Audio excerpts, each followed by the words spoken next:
الحمد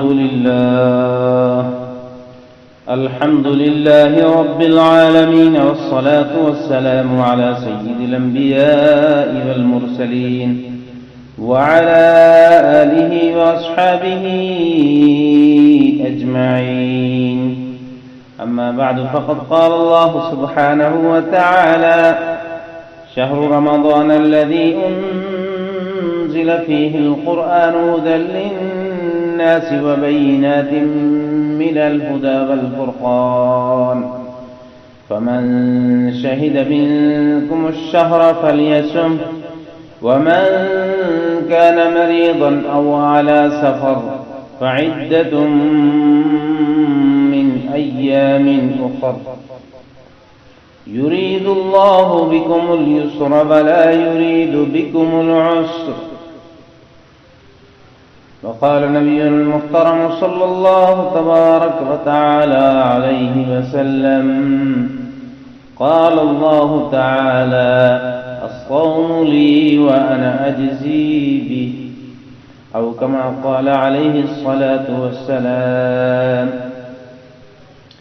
قابل صد احترام بھائیوں، بزرگوں، دوستوں، اللہ تبارک و تعالی نے رمضان کا مبارک مہینہ ہمیں نصیب فرمایا. اس پر اللہ تبارک و تعالی کا ہم سب کو شکر ادا کرنا چاہیے، اور اللہ تبارک و تعالی کی اس نعمت پر شکر یہ ہے کہ رمضان المبارک کی قدر کریں، رمضان المبارک کے روزے رکھیں، ان مبارک گھڑیوں میں اللہ کو یاد کریں اور اللہ کے نبی صلی اللہ علیہ وسلم پر درود پڑھیں، قرآن پاک کی تلاوت کریں. چنانچہ قرآن مقدس کو رمضان میں اپنا اوڑھنا بچھونا بنا لینا چاہیے. قرآن مقدس کو یعنی اوڑھنا بچھونا بنانے کا مطلب یہ ہے کہ قرآن مقدس ہمارے لیے اللہ کی ایک ایسی پاکیزہ کتاب ہے کہ اللہ تبارک و تعالی سے جب ہم قرآن پڑھ رہے ہوتے ہیں، بالکل بالمشافہ کلام کر رہے ہوتے ہیں، بات کر رہے ہوتے ہیں، تو اللہ کے ساتھ بات کرنا، کلام کرنا کتنا عظیم چیز ہے. اللہ تبارک و تعالی ایسے شخص سے خوش ہوتے ہیں. چنانچہ قرآن پاک میں اللہ تبارک و تعالی نے ارشاد فرمایا کہ رمضان مبارک کتنا بابرکت، کتنا باقدر مہینہ ہے. شہر رمضان الذی انزل فیہ القرآن ہدی للناس وبینات من الہدی والفرقان. رمضان اتنا مبارک، اتنا بابرکت، اتنا عظیم مہینہ ہے. الذی انزل فیہ القرآن، جس میں اللہ تبارک و تعالی نے قرآن کو نازل کیا. قرآن کو نازل کرنے کا یہاں بتانے کا مقصد کیا ہے؟ مقصد یہی ہے کہ ہم نے قرآن اس میں نازل کیا، تم اس میں قرآن کو پڑھو. قرآن کیا ہے؟ ہدی للناس، یہ لوگوں کے لیے ہدایت نامہ ہے. ہدایت نامہ ہے تو ہدایت نامے کو کیا کرنا چاہیے؟ سینے سے لگانا چاہیے، محبت کے ساتھ، مودت کے ساتھ اسے پڑھنا چاہیے، اس پر عمل کرنا چاہیے، اس کے مطابق اترنا چاہیے، اس کے مطابق زندگی گزارنی چاہیے. یہ ہدایت نامے کا تقاضا ہے. ہدی للناس وبینات من الہدی، کھلا ہوا ہدایت نامہ ہے. والفرقان، یہ حق اور باطل کے درمیان میں فرق کرنے والا ہے. قرآن پاک یہ کفر اور کفریہ طاقتوں کو الگ کرتا ہے. قرآن یہ فارق بین الحق والباطل ہے، یہ حق اور باطل کے درمیان فرق کرنے والی کتاب ہے. لہذا اس کو پڑھنا، اس کو سینے سے لگانا، اس کے معانی و مطالب کو پڑھنا، اس کے مطالب پر غور کرنا، اس کے معانی کو سمجھنا، یہ ساری عبادتیں اس رمضان میں زیادہ سے زیادہ ہونی چاہیے. اس لیے اللہ تبارک و تعالی نے جو ہے یہ واضح طور پر فرما دیا الذی انزل فیہ القرآن، رمضان وہ مبارک مہینہ ہے جس میں قرآن کو نازل کیا گیا ہے. آگے فرمایا فمن شہد منکم الشہر، جس نے رمضان کا مبارک مہینہ پا لیا، فلیصم، وہ روزہ رکھے، وہ روزے کی قدر کرے.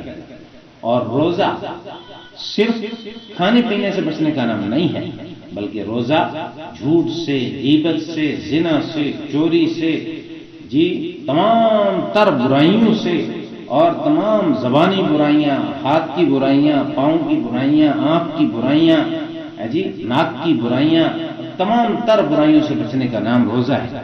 چنانچہ روزے میں یہ بھی کہا گیا ہے کہ اللہ کے نبی صلی اللہ علیہ وسلم نے فرمایا کہ روزے میں اگر کوئی شخص کسی کی غیبت تمہارے سامنے کرے تو تم یہ بات کہہ کے ٹال دو کہ میرا تو روزہ ہے. کوئی شخص تمہارے ساتھ لڑنے جھگڑنے لگے تو تم یہ بات کہہ کے ٹال دو کہ میرا تو روزہ ہے. گویا لڑنے سے بھی روزہ ہے، غیبت سے بھی روزہ ہے، جھوٹ سے بھی روزہ ہے، کینے سے بھی روزہ ہے، ایک دوسرے کی مخالفت سے بھی روزہ ہے، جی تمام ایسی چیزوں سے روزہ ہے جن چیزوں سے انسان کی انسانیت پر داغ لگتا ہو. تو فمن شہد منکم الشہر فلیصم، جو تم میں سے رمضان کے مہینے کو پالے وہ روزہ رکھے. ومن کان مریضا، اور اگر کوئی شخص مرض میں مبتلا ہو گیا، بیماری میں مبتلا ہو گیا، ایسی بیماری جس کے ہوتے ہوئے روزہ نہیں رکھا جا سکتا ہو، او علی سفر، یا وہ سفر میں ہے اور سفر میں اتنی تکان، اتنی مشقت ہوتی ہے کہ جس کی وجہ سے روزہ نہیں رکھا جا سکتا، تو فلیصم، وہ کیا کرے، من کان مریضا او علی سفر فعدۃ من ایام اخر، وہ روزہ نہ رکھے اور بعد میں رکھ لے. اور بعد میں کب؟ رمضان جب چلا جائے گا پھر اس کے بعد میں یہ روزے رکھے جائیں گے، قضا کے روزے. یہ قضا کرنی پڑے گی میرے دوست. اگر آج رکھنا مشکل ہے تو کل اور مشکل ہو جائے گا. آج تو رمضان میں شیطان قید ہے، روزہ رکھنا آسان ہے، انسان آرام سے رکھ سکتا ہے، لیکن کل جب شیطان بھی کھلا ہوگا، نفس جیسا مخالف بھی اپنے ساتھ میں ہوگا، دو مخالف ساتھ میں ہوں گے، اس وقت میں روزہ رکھنا انتہائی مشکل ہو جائے گا. لہذا اصل یہی ہے کہ انسان اور روزہ رکھے اور اس کے آداب و اصول کے ساتھ میں روزہ رکھنے کی کوشش کرے. من کان مریضا او علی سفر فعدۃ من ایام اخر، تو جو مریض ہو یا سفر میں ہو وہ ان ایام کو بعد میں شمار کر لے، یعنی بعد میں روزہ رکھ لے. یرید اللہ بکم اليسر، اللہ تم پہ آسانی چاہتا ہے. ولا یرید بکم العسر، تمہیں تنگ کرنا، تم پر سختی کرنا نہیں چاہتا. اللہ آسانیاں چاہتا ہے، اس لیے اللہ نے دین بھی آسان دیا. جہاں کہیں سختی کی باری آئی تو چھوٹ دے دی کہ بھئی ایسے کر لینا. جب سفر میں ہوں گے تمہیں پوری نماز پڑھنا مشکل ہوگا تو آسانی کے ساتھ میں تم 4 کی جگہ 2 رکعت پڑھ لیا کرنا، 3 پوری پڑھ لینا اور 2 بھی پوری پڑھ لینا. لیکن جہاں 4 کا تذکرہ آئے گا وہاں 2 رکعت پڑھ لیا کرنا. اور پھر سفر کی باری آئی تو سنتیں معاف ہو گئیں. میرے دوستو، اسی لیے اللہ کے نبی صلی اللہ علیہ وسلم نے ارشاد فرمایا ان الدین یسر، دین آسان ہے. کوئی شخص اس آسانی پر عمل کرنا نہ چاہے تو وہ اس کی مرضی ہے، لیکن دین بہت آسان ہے. ساتھ ساتھ میں نے اللہ کے نبی صلی اللہ علیہ وسلم کی ایک حدیث پڑھی ہے.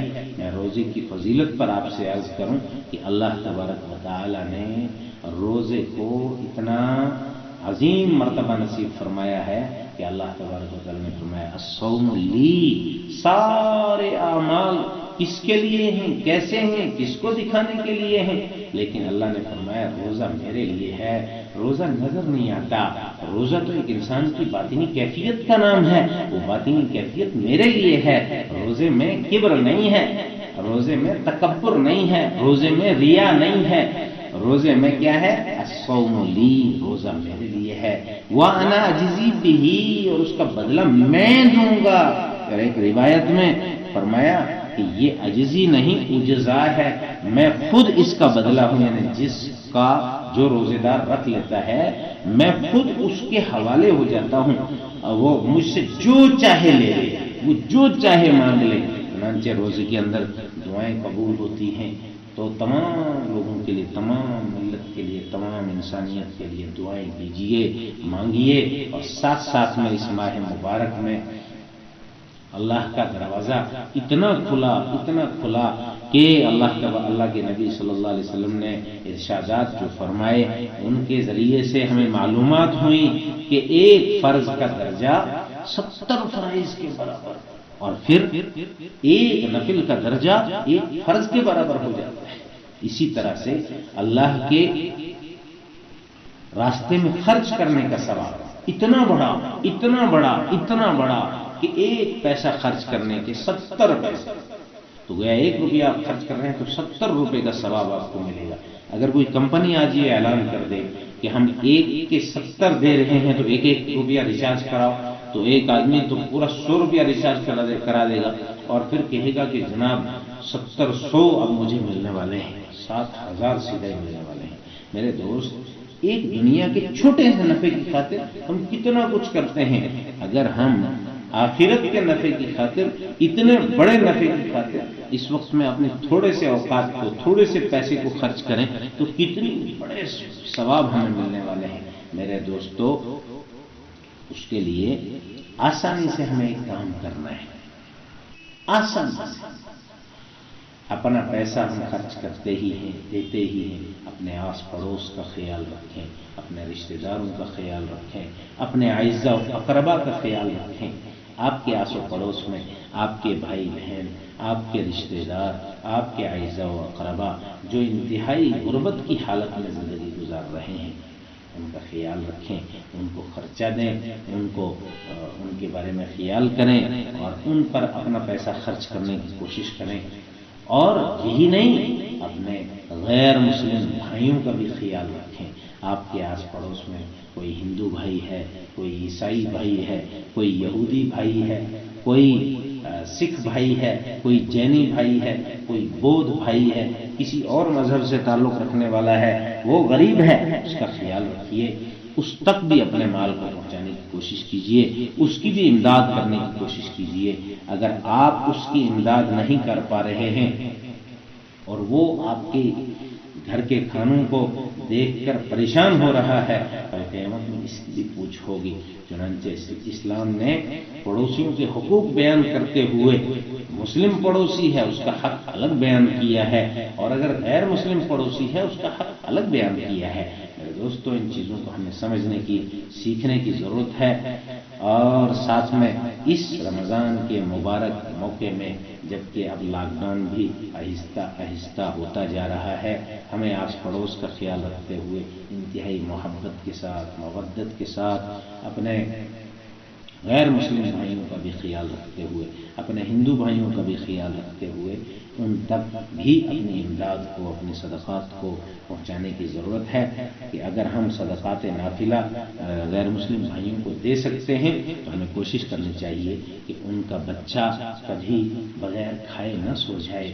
کیونکہ میں ایک بات عرض کرتا چلوں، مزدور ہر طبقے کے اندر ہیں، غریب ہر طبقے کے اندر ہے، اگر ان کا غریب ہمارے گھر میں ہوتے ہوئے بھوکا سو گیا، کل قیامت میں اللہ تبارک و تعالی ہمیں اس مال کے بارے میں، اس رزق کے بارے میں پوچھیں گے۔ اس لیے میرے دوستو، محبت و مودت کو فروغ دیجیے، آپسی بھائی چارے کی اس کو استوار کیجیے، محبتوں کو بانٹیے۔ محبتیں بانٹنے کے ساتھ ساتھ ہمارے ملک کا انشاءاللہ منشور بدلے گا، ہمارے ملک کا دستور بدلے گا، ہمارے ملک کا وتیرہ بدلے گا، ہمارا ملک ایک مثالی ملک بنے گا، اور ساری دنیا کو ایک پیغام جائے گا کہ وہاں کے مسلمان، وہاں کے ہندو، وہاں کے سکھ، وہاں کے عیسائی، وہاں کے بودھ، وہاں کے جین، وہاں کے سارے لوگ محبت و مودت کے ساتھ، آپسی بھائی چارے کے ساتھ رہتے ہیں۔ میرے دوستو، ان تمام باتوں پر عمل کرنے کے لیے ہمیں اسلام تعلیم دیتا ہے، محبت کی، امن کی، بھائی چارے کی، آپس میں مل بیٹھنے کی، اپنے صدقات، اپنے خرچوں کو کلوز کرنے کے بعد غریبوں کی مدد کرنے کی، اپنے غیر مسلم بھائیوں تک کی مدد کرنے کی، تعلیم اسلام دیتا ہے. اسی پر میں آپ حضرات سے رخصت ہوتا ہوں. اللہ تبارک و تعالی ہم سب کو عمل کرنے کی توفیق نصیب فرمائے. وآخر دعوانا ان الحمد للہ رب العالمین.